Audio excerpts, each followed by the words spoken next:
Hi, I'm Larry Mullins. There's a movie coming out later this week where I think you're going to enjoy it, but we want you to take a peek at it. You probably want to take a peek at it. And when you leave, like so many others who've seen the sneak previews of this film, ask yourself, is it really on point with regard to teaching people, particularly teenagers, okay, how not to ruin their lives? And it's a good film. It talks about and it encourages teens to seize the moment, to do great things, to be all that they can be. But then at the other end of it, you'll see, once you see the film, you can see where these kids threw it all away. And they're using that as a teaching tool. It's a film called Carter High, and it is based on a high school football team down in Dallas, Texas.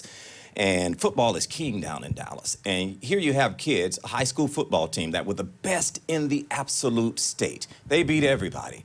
But then along came a little grading scandal that threatened to ruin even their chances of getting into the championship game. That was big time. And then it got a little bit darker.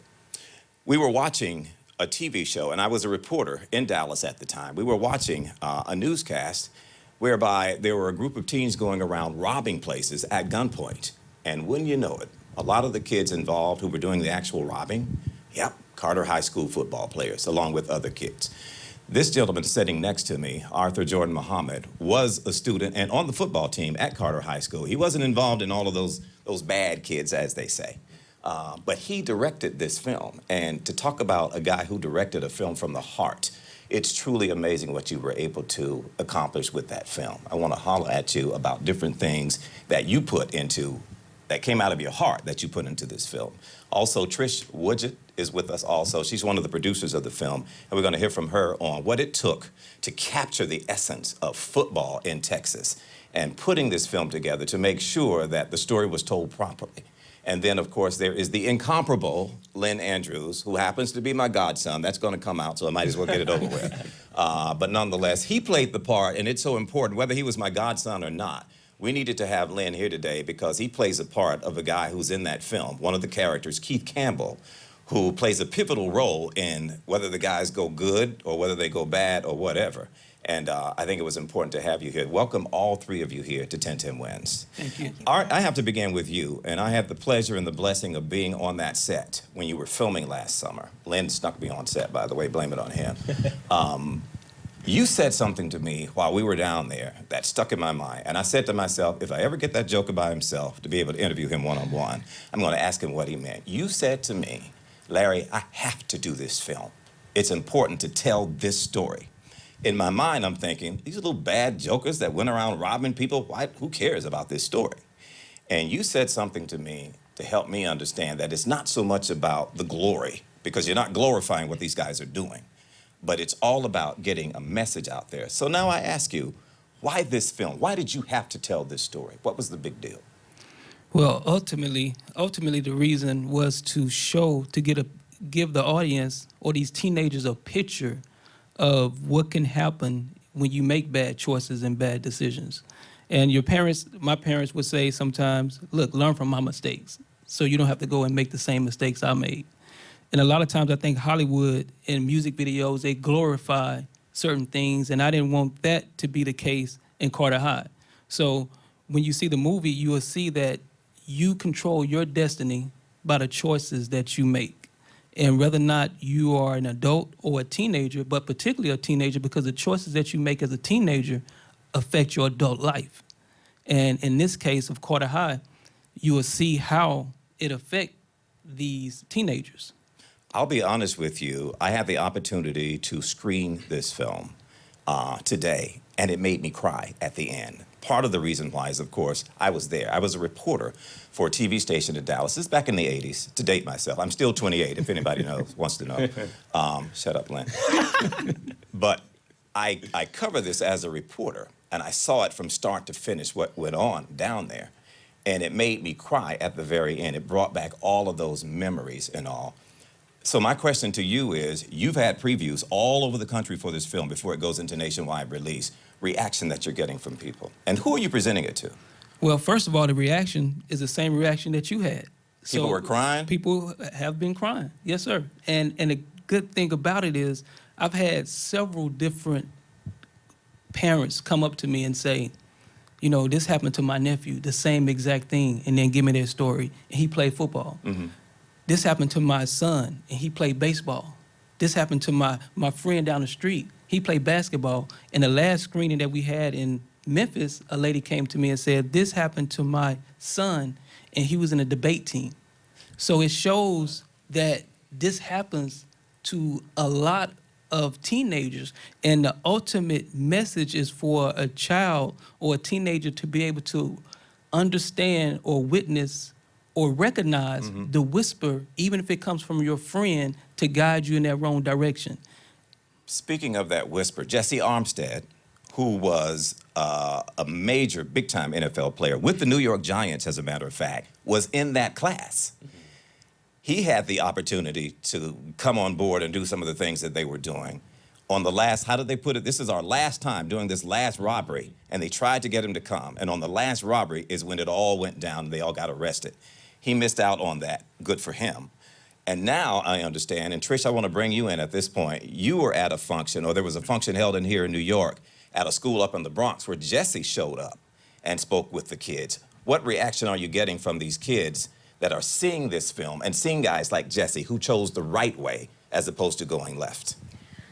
So we did a screening in the Bronx at Truman High School, and after Jesse's conversation with the audience, what the students were gathering from this is it was like they're having this experience themselves, so they don't have to go and experience it themselves. Okay. You know what I'm saying? Okay. So it's a lesson learned just watching it and then hearing his story and then hearing his success story, because he made the right decision.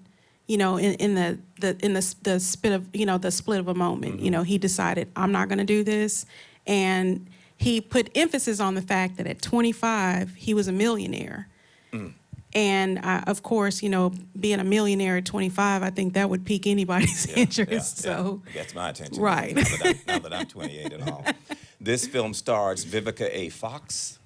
You managed to get Charles Dutton from the old rock series, remember that? Pooch Hall from the football show The Game. Who else? The rapper and David Banner and all these people. Reginald and of course, Hayes. Yeah. From Girlfriends. From Girlfriend. And Lynn Andrews.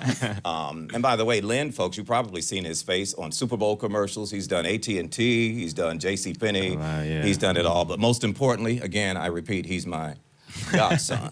Does this mean I have to be nice to you now since you're a big star? You'll be a big star? Well, you had to be nice to me before I even started acting. That's just the job. I mean, it comes with family. You be nice to me, I can report you. They have numbers for that now. Oh, my gosh.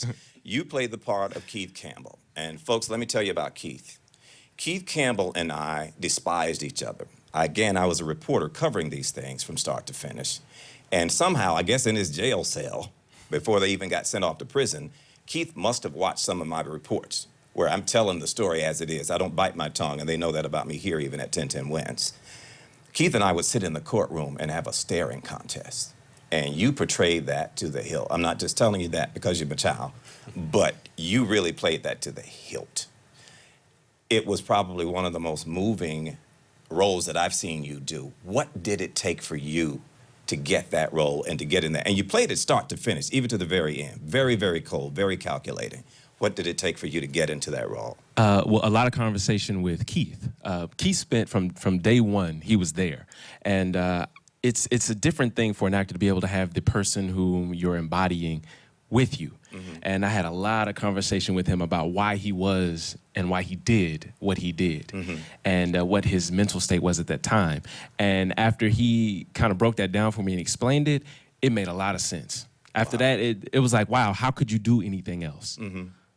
So that's why, for me, that's what rung true. And when he gave me the thumbs up, that's all I needed to hear. That's what I was going to ask. What reaction have you gotten from these guys, all of you, who have watched themselves portrayed in this film?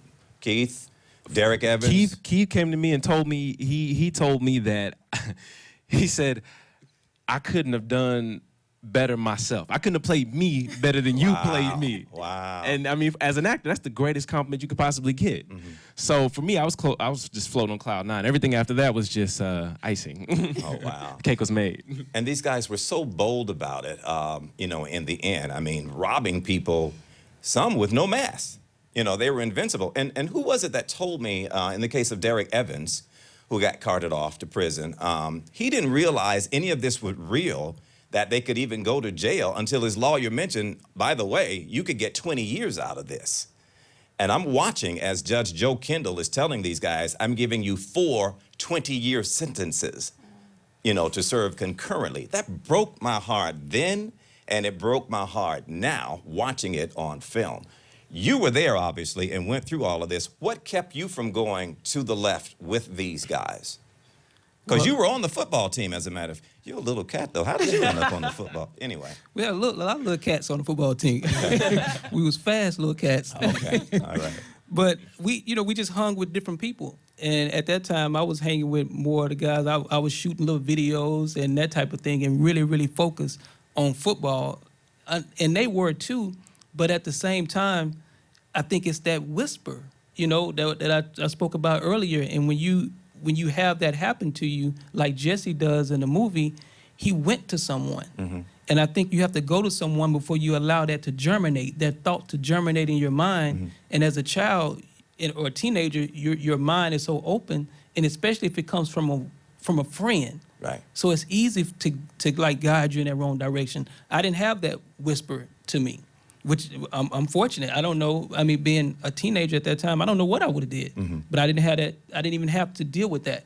So that was a very good thing. And just to go a little bit further with how every character who have seen the actor play their role have all basically said, "That's me. That was me." Yeah. You know, wow. Coach James, Royce West, all of them. Speaking of Coach James and Royce West, by the way, was an attorney in Dallas at the time. He is now a state senator, has been there for a number of years. He's a friend, and that role played by David Banner. How did you get these people to sign on to do this film? Because everybody said it's an independent film. It wasn't a whole lot of money. In fact, executive producer Greg Ellis, who played linebacker, I think, for the Dallas Cowboys, is one of the executive producers, key executive producer of this film. How did you get these people to play those parts? Was the film that deep with the message that they decided, let's just do it, I don't care about the money? That's what they told us. I mean, they said they read the script, loved the story and the idea. On one hand, Charles Dutton was different. It took us a while to actually get him on board. And I had a conversation with Charles, and he told me, brother, what make you want to do a movie like this? Mm-hmm. You know, showing these guys getting, locked up. And I said, well, it's a true story. And I feel like, he said, wait a minute. He cut me off and said, this really happened? Mm-hmm. Mm-hmm. Yes, sir. Let me call you back. So I guess he did some research and called me back and said he was in. Yeah. And Trish, managing that many, I'll just call it what it is, egos. Mm-hmm. I keep it 100 around here. Managing that many egos, producing and making sure all of these people are on point. You got Pooch Hall, you got Vivica A. Fox, you have all of these folks. Never mind, this is a huge cast that you work with, your first gig out. What was it like trying to manage all those people and keep the quality control going?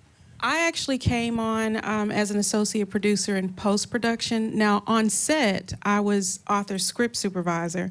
So I still was kind of, having to manage and make sure that lines were actually read that weren't known at the time. So, but no, everyone in the cast was absolutely professional and phenomenal. So they didn't have to be managed. As long as they had their schedules, they were there. They were there on time. Their makeup, wardrobe, everything was just spot on point.